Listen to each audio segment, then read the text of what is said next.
now, ये जो चेहरा है आप सब लोग इनको आज के समय पहचान गए होंगे। ऑपरेशन सिंदूर से पहले भी और ऑपरेशन सिंदूर के दौरान तो ये बहुत ही ज्यादा न्यूज में थे।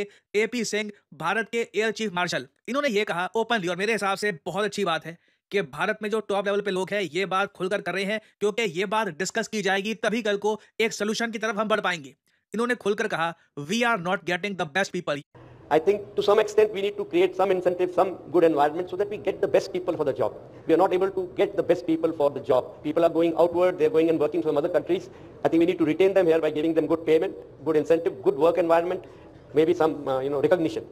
देश का जो बेस्ट टैलेंट निकलता है वो हमें नहीं मिल रहा। एयरफोर्स चीफ ने वार्निंग दी है कि जो हमारा टॉप टैलेंट है ये देश छोड़ के निकल रहा है। मौके ढूंढ रहे हैं लोग कि जी कहीं पर यूरोप में, यूएस में कहीं पर मिल जाए। और अगर हम चाहते हैं कि देश का बेस्ट टैलेंट हमारे देश के डिफेंस सेक्टर में सर्विस दे, तो उसके लिए सीधी सीधी बात है, बेटर पे का इंतजाम करना होगा।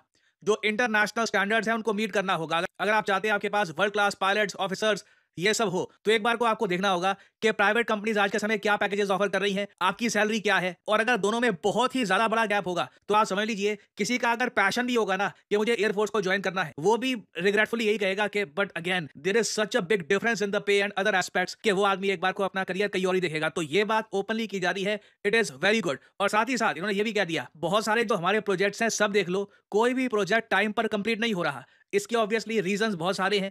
अगर हम तेजस को देखें, तेजस की जो मैन्युफैक्चरिंग हमको करनी थी, जो यूनिट्स प्रोड्यूस करने थे, टाइम पर नहीं कर पा रहे, लगातार डेडलाइन मिस हो रही है। इसके पीछे ऑब्वियसली जो यूएसए से हमारे फाइटर जेट के इंजन आने हैं उनका डिले भी है, काफी बड़ा एस्पेक्ट है। बट हम लोग फिर यूएसए पर निर्भर करते ही क्यों है? Advanced medium combat aircraft AMCA को लेकर रिसेंटली डेवलपमेंट हुई है, बट वो जो प्रोजेक्ट है वो भी लंबे समय से आप अगर देखो तो डिलेड ही चल रहा है। उम्मीद ये है कि अभी जो एएमसीए की नई डेडलाइन है इसको मीट कर पाए। कावेरी जेट इंजन पर मैं वीडियो बना चुका हूं, पूरी इंटरनेट पर इंडियंस ने मुहिम चलाई कि कावेरी इंजन प्रोजेक्ट को फंड करो। उसके बाद ऑफ कोर्स न्यूज ये भी आई है कि कावेरी जेट इंजन को आज के समय टेस्ट किया जा रहा है रशिया में। ये प्रोजेक्ट ऐसा नहीं है कि बिल्कुल रोक दिया गया है, रशिया में इसको टेस्ट किया जा रहा है। तो खुलकर एयर चीफ साहब ने साफ साफ बोला है कि प्रॉमिस करने का पॉइंट क्या है, डेडलाइन बनाने का पॉइंट क्या है, जब प्रोजेक्ट टाइम पर कंप्लीट करना ही नहीं है। और इस तरीके की ओपन फ्रैंक डिस्कशन बहुत इंपॉर्टेंट है अगर हम जेन्युइनली चाहते हैं कि हम इंप्रूवमेंट देखें। और ये अज्यूम मत कर लेना कि ये बात जी एयर चीफ साहब ने ही बोली है, इससे पहले भी मैं वीडियो बना चुका हूं। इसरो के जो फॉर्मर चीफ थे सोमनाथ साहब, इन्होंने स्टेटमेंट दी थी। इन्होंने ये कहा था कि आईआईटी से जो लोग निकलते हैं ना, आप सोच कर देखना कभी, इसरो में जो भी हमारे टॉप साइंटिस्ट हैं,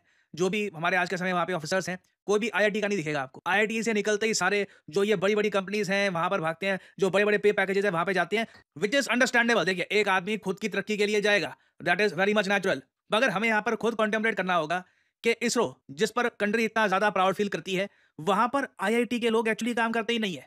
आईआईटी के लोग कहाँ काम कर रहे हैं जी? हम बड़ा प्राउड फील करते हैं कि सुंदर पिचई गूगल के लिए काम कर रहा है ना। ठीक है, वहां पे गूगल के सीईओ वो बन गए और काफी बार देख के अच्छा भी लगता है। सत्या नडेला वहां पे माइक्रोसॉफ्ट को लीड कर रहे हैं, बहुत सारे इंडियंस यूएस में काम कर रहे हैं। बट कितना अच्छा होता अगर हमारे बहुत सारे आईआईटीएंस इसरो में काम कर रहे होते, हमारी डिफेंस इंडस्ट्री में काम कर रहे होते, एचएएल में काम कर रहे होते, डीआरडीओ में होते, इंडियन एयरफोर्स को ज्वाइन करते। Wouldn't that be much better? ये बात सोमनाथ साहब ने 2023 में कही थी। 60% जो स्टूडेंट्स है ना वो रिक्रूटमेंट ड्राइव से ही निकल जाते हैं पे स्ट्रक्चर को देख करके। इतना, इससे 3-4 गुना ज्यादा तो मैं किसी प्राइवेट कंपनी में कमा लूंगा। और घूम फिर के देखिए, आप जब देखते हैं कि अपार्टमेंट्स के रेट 1 करोड़, 2 करोड़, 3 करोड़ के आसपास जा रहे हैं, साल दर साल हम देखते हैं कि महंगाई दुनिया भर में बढ़ती जा रही है, तो अ पर्सन फील्स कंपेल्ड कि मैं सबसे पहले जो अपना पे स्ट्रक्चर है उस पर फोकस करूंगा।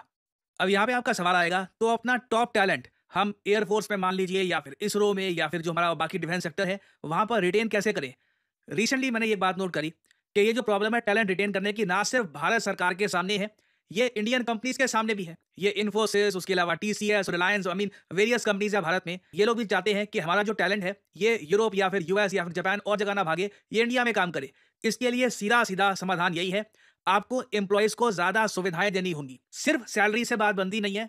एयर चीफ मार्शल साहब ने बहुत इंपॉर्टेंट बात ये भी बोली है, सिर्फ इंसेंटिव से आपको आदमी नहीं मिलता, आपको एनवायरनमेंट से भी मिलता है। अब भारत में अगर हम बात करें एनवायरनमेंट की, जो भी अब एयर पोल्यूशन या फिर और जो हमारे यहाँ जो भी इश्यूज हैं वो सब तो है ही, बट अगर हम वर्क एनवायरनमेंट की बात करें तो वहां पर बिल्कुल flexible health insurance, mental health support, work environment, इस सब को अगर हम जितना बेहतर करते रहेंगे और इस बात को हम एडवर्टाइज करेंगे, देश के सामने रखेंगे कि देखिए ये है वर्क एनवायरनमेंट इसरो का या फिर डीआरडीओ का, it will attract the top talent of India. और मेरे हिसाब से नीड ये है कि इन सब सेक्टर्स में सैलरी के साथ-साथ हम एक बड़ा अपग्रेड करें in the work environment as well. अगर मैं वैसे बात करूँ बेसिक पे की, तो जो विंग कमांडर है भारतीय एयरफोर्स में, तो एट मैक्स उनकी सैलरी 2 लाख के आसपास जाती है। मतलब कि एनुअल पैकेज यहाँ पर हो गया करीब 24-25 लाख के आसपास का। इसमें आप चलिए कुछ पर्क्स, इंसेंटिव्स वगैरह वो सब कुछ डाल भी दो ना, तब भी 30 लाख तक बात पहुँचती है। यहाँ पर खुल कर ना ट्विटर पे लोग कहते हैं कि आज के समय 50 लाख पर एनम का पैकेज कम पड़ता है, क्योंकि एक अच्छा अपार्टमेंट आपको लेना है वही 2 ढाई करोड़ के आसपास का आता है। तो समथिंग नीड्स टू हैपन। हमारे देश में देखो हो क्या रहा है, प्रॉपर्टी इज रिडिकुलसली एक्सपेंसिव। बारिश थोड़ी बहुत आती है तो इंफ्रास्ट्रक्चर की जो हालत है वो काफी हद तक दिख जाती है देश की फाइनेंशियल कैपिटल में। तो नीड ये है सरकार की कि हम आइडेंटिफाई करें वो कौन कौन से सेक्टर्स हैं जहां पर हम भारत का टॉप टैलेंट रिटेन करना चाहते हैं। हम चाहते हैं कि वो टैलेंट बाहर कहीं ना जाए, देश के लिए काम करे। तो यहाँ पर मैं आप लोगों से पूछना चाहूंगा, आपका ओपिनियन यहाँ पर क्या है? हम लोग क्या क्या स्टेप्स उठा सकते हैं ताकि जो देश का टॉप टैलेंट है भारत को छोड़कर ना जाए, इंडिया में ही काम करे? एक बार को यहाँ पे आप लोग ये कह सकते हैं कि ट्रंप अपनी जगह बने रहे, तो हमको कुछ ज़्यादा करने की जरूरत नहीं है, ये सब ऑटोमेटिकली हो जाएगा। हाँ, कुछ हद तक ये बात सही है, बट ट्रंप भी जो आज के समय कर रहे हैं ये टेम्परेरी है। एक बार यूएस के मिड टर्म इलेक्शन हो जाएंगे तो उसके बाद ट्रंप भी ठंडे पड़ जाएंगे और ज्यादा से ज्यादा डोनाल्ड ट्रंप भी 2-3 साल तक ही है, इवेंचुअली उनका टेन्योर भी खत्म हो जाएगा। और ट्रंप भी ये बात खुलकर कहते हैं कि इंडिया से ना मुझे टॉप टैलेंट चाहिए। इंडिया कमाल का टैलेंट प्रोड्यूस करता है, मैं चाहता हूं इंडिया का टॉप टैलेंट जो यूएसए में आता है वो वापस भारत में ना जाए, वो फिर यूएसए में ही काम करता रहे। ये बात ट्रंप ने खुलकर कही है कि मैं कई बार देखता हूं कि उनके लोग आते हैं यहाँ पे पढ़ाई करते हैं, फिर वापस चले जाते हैं, करोड़पति बन जाते हैं, कोई बड़ी कंपनी खोल देते हैं। मैं ये नहीं चाहता, मैं चाहता हूँ ये टैलेंट यूएसए में ही रहे।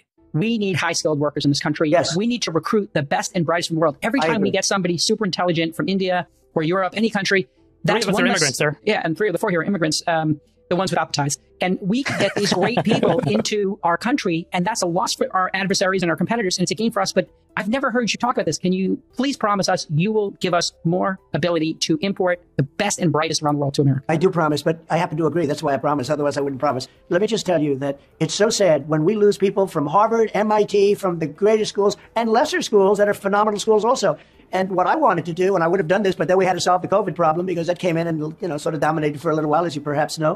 But what I want to do and what I will do is you graduate from a college, I think you should get automatically as part of your diploma a green card to be able to stay in this country. And that includes junior colleges too. Anybody graduates from a college, you go in there for 2 years or 4 years. If you graduate or you get a doctorate degree from a college, you should be able to stay in this country. And you know more stories than I do, but I know of stories where people graduated from a top college or from a college and they desperately wanted to stay here. They had a plan for a company, a concept, and they can't. They go back to India, they go back to China, they do the same basic company in those places, and they become multi-billionaires employing thousands and thousands of people, and it could have been done here.